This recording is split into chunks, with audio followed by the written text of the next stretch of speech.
21 municipios navarros deben respetar las franjas horarias establecidas por el Gobierno para los diversos grupos, entre ellas Villava y Burlada, ambos municipios separados por los carteles que indican el comienzo de una y el final de otra. De aquí de Villava. De Villava. Sí, venimos, damos la vuelta y no hemos salido de... Porque Villava, Burlada empieza aquí. Hombre, este Bueno. trocito sí, es que Villava Bueno.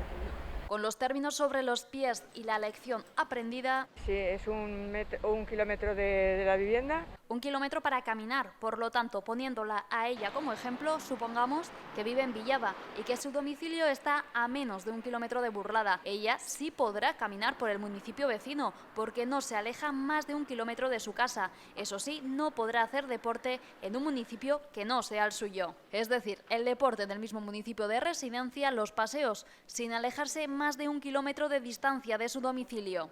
Hombre, es un poco complicado, porque a nosotros, por ejemplo, nos limita muchísimo. Entonces andamos siempre al límite entre esta calle es de Burlada y esta calle es de Villava. Una idea que contrapone opiniones. Hombre, pues no sé si me parece muy bien, ¿eh? Estando dentro de la región en Navarra, pues yo creo que se podría ir. Bien, me parece bien.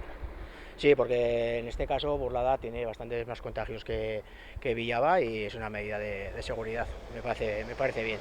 Siempre respetando los horarios, la distancia de seguridad y el deporte de forma individual y los paseos con una persona con la que se conviva.